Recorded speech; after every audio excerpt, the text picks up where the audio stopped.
To everyone complaining in the Zack Snyder's Justice League about the Amazon theme that was that wailing woman over and over and over again,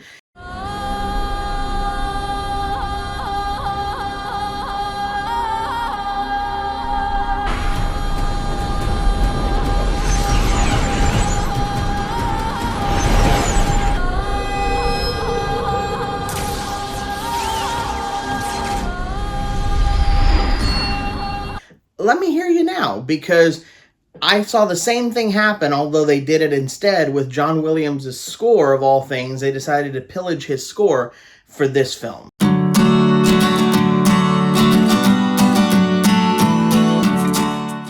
Oh, hi, Mark.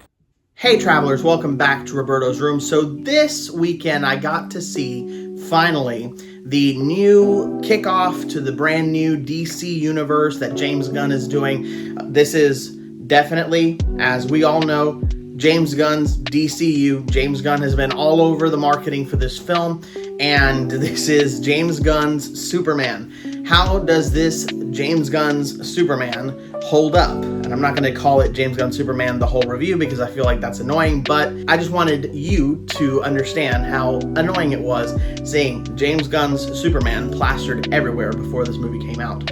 I did not go see this movie in theaters. I have kind of stopped going to theaters. I like watching at home. I have a home theater, so why not use it? And if you wait long enough, you get to see everything for free.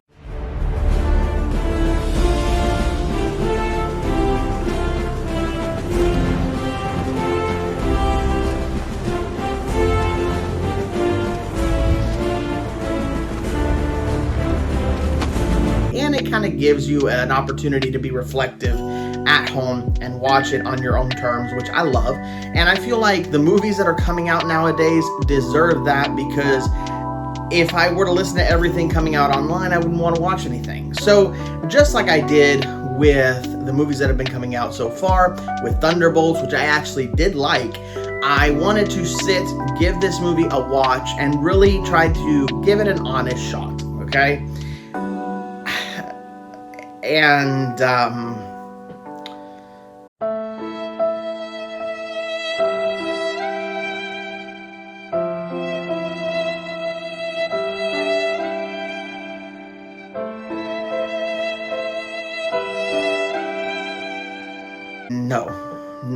No, this is not good. This, honestly, to me, it seems like they, once again, they didn't learn from Universal's Dark Universe. Hello, darkness, my old friend. I've come to talk with you again. They put the cart before the horse here, because I don't think that this is going to be the major launch unless they're just going to push it through on the power of James Gunn's popularity alone, which that's waning, seems like, from what's going on in the DC side of things. But this is not how you kickstart a universe. And honestly, this entire film, when I was watching it, felt like I was watching Superman and His Amazing Friends, and not really a quote-unquote Superman film. And this is not a negative on David Corenswet, because I feel like he actually captures the magic of the Christopher Reeve style Superman that everyone, that's kind of the benchmark for Superman. I know they stole his theme song in this, and not entirely, which is what kind of bothered me about the theme song, but we'll get there. But as far as David Corenswet goes, I actually appreciated his portrayal, at least his portrayal of Superman. I think that his portrayal of Clark leaves a little bit to be desired, but I did like his portrayal of Superman. I thought he came off as very heroic, very humble, and that's what I want in a Superman. The same with Rachel Brosnahan's Lois Lane. I thought she actually played a good Lois Lane. Honestly, I find her a better Lois Lane than Amy Adams. In some ways, and some ways I don't, but I really appreciated how Rachel Brosnahan approached the character of Lois Lane. I like that she is doing her own investigating, and I did appreciate everything that she did with the character. Now, big win on David Corenswet, win on Rachel Brosnahan. What did I think about Nicholas Hoult playing Lex Luthor? If you're like me, you know that the person that we would all cast as Lex Luthor is Eisenberg himself. And it stuns me that studios don't think the way fans do, or maybe they did. Maybe they asked him to play the character, Bryan Cranston to play the character, and he said no, because he would have been the easiest win there. But of course, they have Nicholas Hoult, who's playing a younger version of the character, and honestly, again, just like with the entire movie itself, he leaves a little bit to be desired, and it's not a knock on Nicholas Hoult, because Nicholas Hoult is a fantastic actor. I love him as Beast, and I've loved him in other things that I've seen him in, Warm Bodies, and a bunch of other things that he's been in. He's a phenomenal actor, but I don't think that he's given the right character to play in this.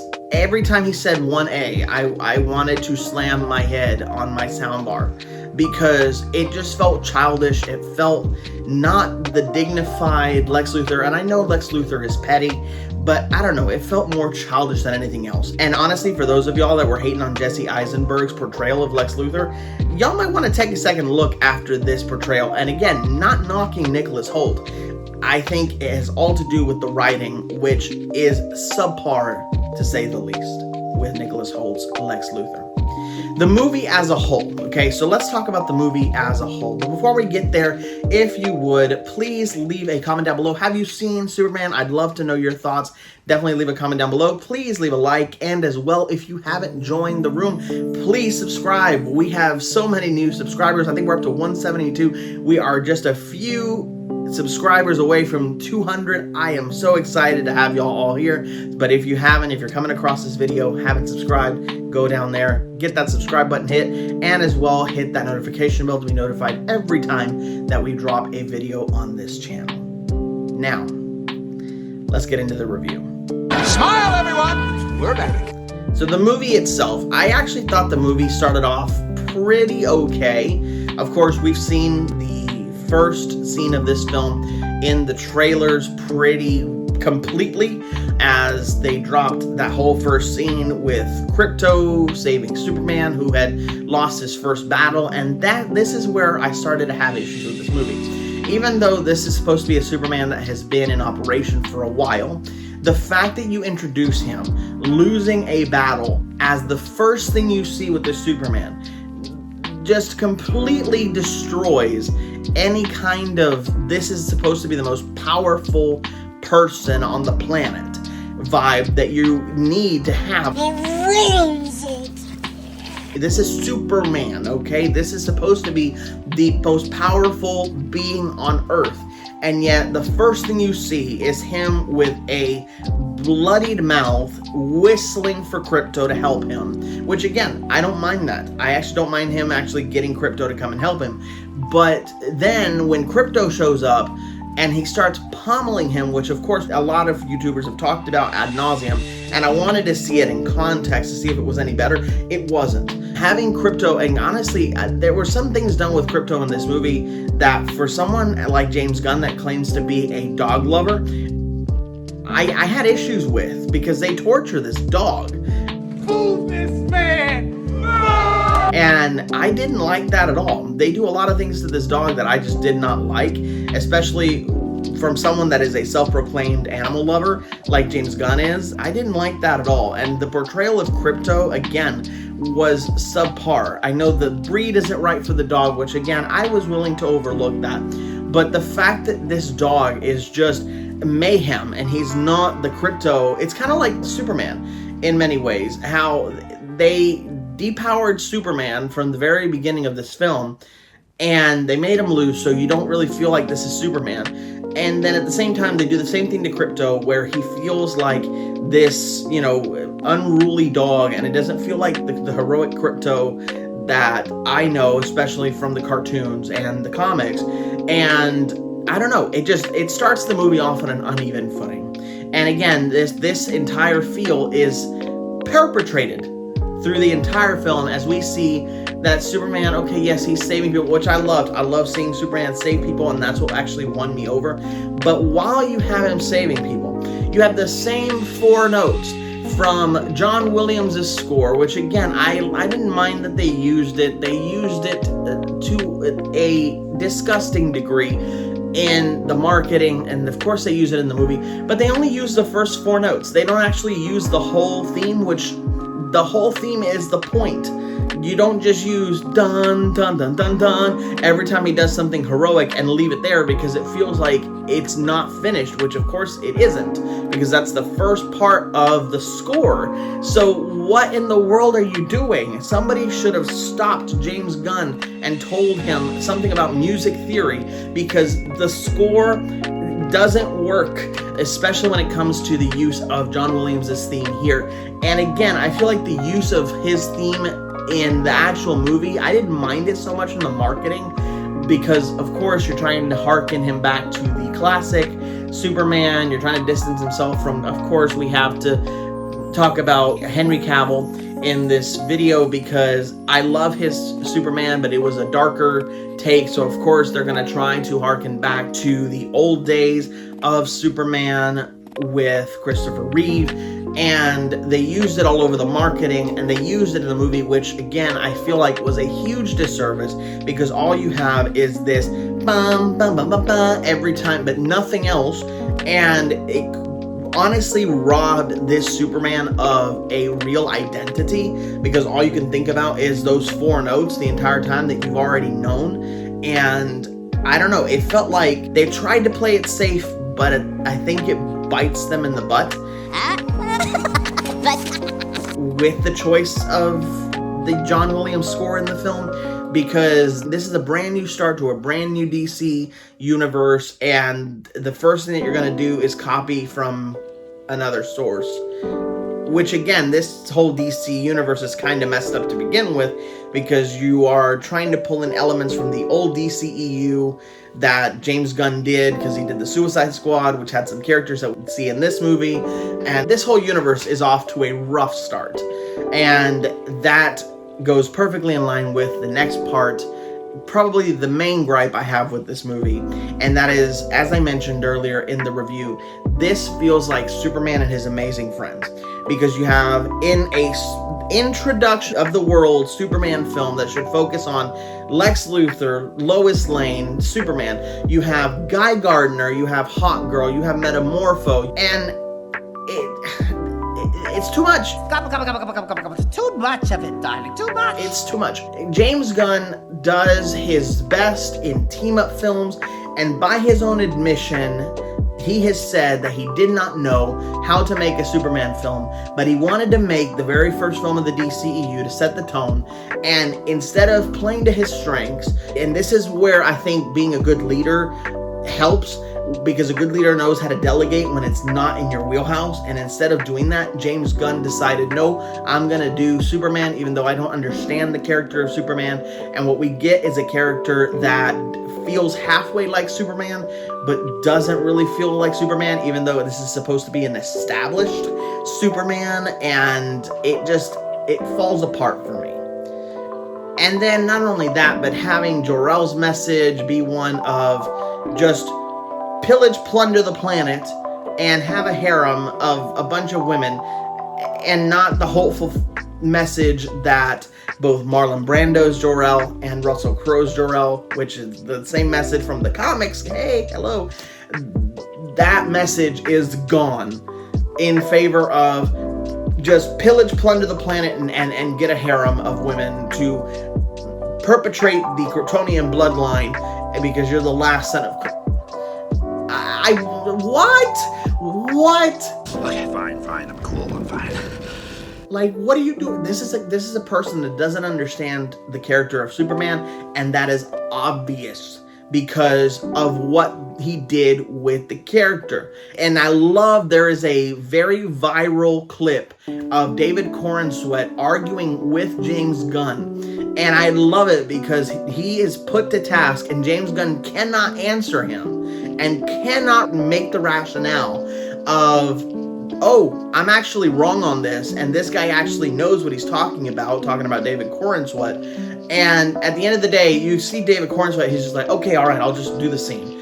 But he knows in the back of his mind, and this is a scene at the end of the movie that's supposed to be this huge moment, but it feels oddly flat. It feels like you've stepped out of a big budget film and into a Saturday morning cartoon in the worst way possible, to have this really like message type scene, and it's all about believe in yourself, because I am just like it destroyed the film. And again, it's clear that James Gunn does not understand the character, and David Corenswet definitely did, and I give him all the props in the world to David Corenswet, because he actually wanted to give us a really good Superman. But the story that's built around Superman, the script that is built around this Superman, is atrocious.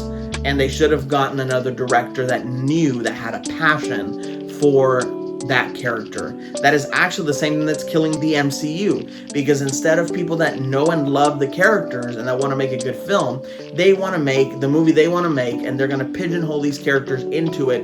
And we've been getting, for 5 years, the MCU that James Gunn left, we are now 5 years into them just doing this garbage with all of the characters. And now James Gunn, I don't know, he didn't learn the lessons back when he was in the MCU during the Infinity Saga to put the characters first. No, he wants to put his vision into Superman and put a square peg into a round hole, and it does not work, at least in my opinion. But again, I would love to hear your thoughts about it. I wanted to love this movie, and there are parts of it that I do like. I actually like Pa and Ma Kent, even though they're kind of the stereotypical Midwestern hillbilly type, but they kind of play it too far, and it doesn't come off as endearing. And I don't know, like, a lot of this film just leaves a lot to be desired. I didn't like the plot of Jarhanpur and Baravia, and honestly, it felt like James Gunn wanted to do Palestine and Israel, but didn't have the courage to actually do it. So of course you have to have these two countries that don't exist. I don't know, it just, to me, it doesn't work. And honestly, this new DC universe is off to the roughest start possible, because nobody watched Creature Commandos. I still haven't. Nobody's watching Peacemaker. I refuse to watch it because I've heard there's a terrible scene that I'm not watching. Same reason why I didn't watch Ironheart. I have a problem with thinking that this movie is going to be this huge kickstart to a new DCEU, and I have a feeling this is going to be more akin to the Mummy from 2017 that was supposed to kick off the Dark Universe, and I feel like this whole new DC universe is dead on arrival. But again, let me know what you thought down below in the comments. I would love to hear your thoughts. I'm pretty sure a lot of people love this film, and if you did, that's great. I did not. Also, if you would, please leave a like, and as well, if you would, please subscribe to the channel. I've got a lot of videos coming. I've got a lot of videos that I've posted, especially about how I would reshape Disney World, and I have those on there as well. I have Magic Kingdom and Animal Kingdom. I've got Epcot and Hollywood Studios incoming, so please stay tuned for those. Thank you again for watching this review, travelers, and as always, go with grace.